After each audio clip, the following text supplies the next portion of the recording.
Good morning, ma'am. I am Mae Nguyen, a student nurse from Davao Doctors College. Today, I'm going to redemonstrate applying rigid splint. So, the purpose of applying rigid splint is to protect and support broken or injured bones and joints. It also helps to immobilize injured limbs to keep the bone in place until it fully heals. So, before we start, let us first prepare our equipments. So, we have our rigid board to support the bone or injured body part.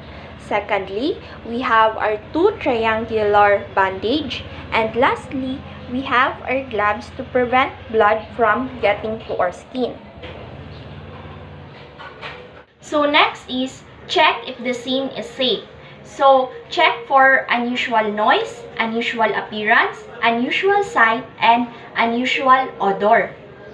So checking the scene if it is safe or not is important to protect and prevent harm from ourselves, our patient, and the rescuers.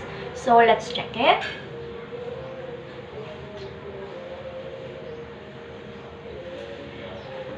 So, I already checked and there is no hazard in my area. So next is, let's get consent. Ma'am, I am Mae Nguyen. I am a student nurse and I am trained to give first aid. Can I help you? Yes, please. Okay. And so next is, let us support the patient's injured area. So if you are injured site, so if you are just alone, you can ask the patient to support the other part of the injured site if she's able. So ma'am, can you support this? Yes. So after this, let us check for circulation. Check for color, check for warmth, and check for feeling. So, ma'am, can you feel this? Your finger? Yes. Can you move your finger?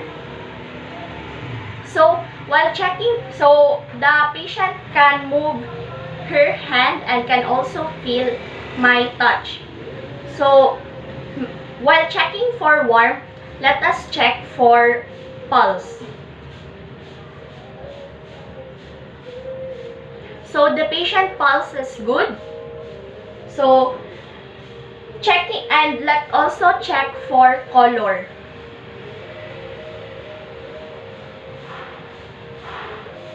So checking the color is important if it is pale or it is pinkish. If it is pale, it means that there is a poor circulation or there is bleeding. So the patient's color is pinkish, so it is good. So next is, let us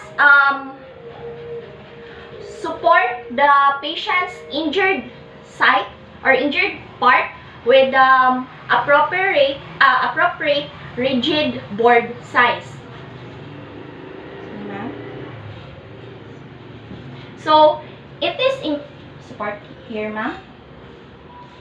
So it is important. This is important to support the injured site of the patient to prevent further more damage.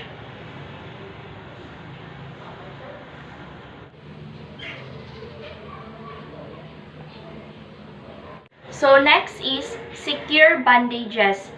So let's tie several bandages above and below the injured body part of the patient. So this is our triangular bandage. Let's put it above the patient's injured body part.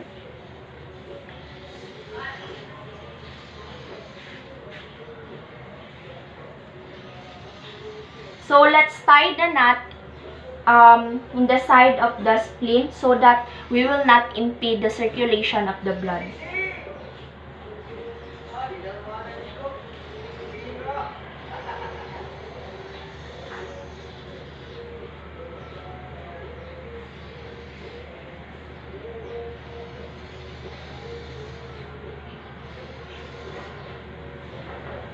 So ma'am, just tell me if it is too tight. I will loosen it a bit.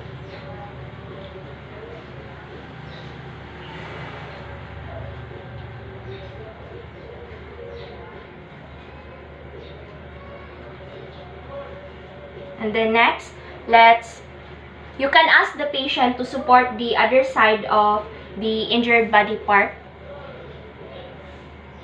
Ma'am, can you hold, can you support this here?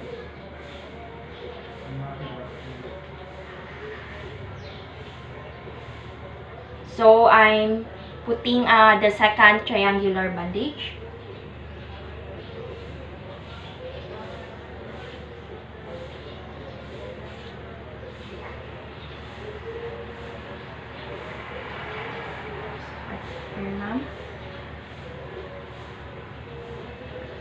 So let's tie again the knot, the side of the splint.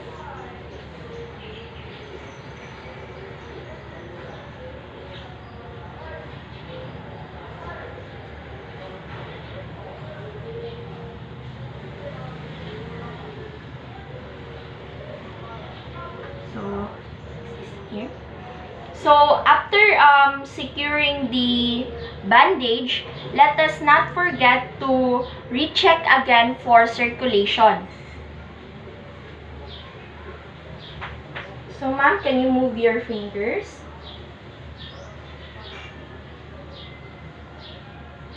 Can you hold, can you touch, can you feel it? So I'm checking for warmth, feeling, and color. So while checking for warmth, let's check again the pulse of the patient.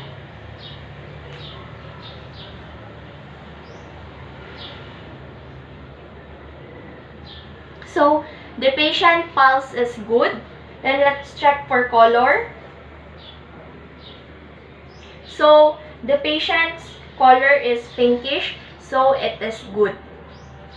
So after securing the bandage and rechecking the circulation of the patient, let us transport the patient to the nearest medical facility or hospital for the patient to get more medical attention and help.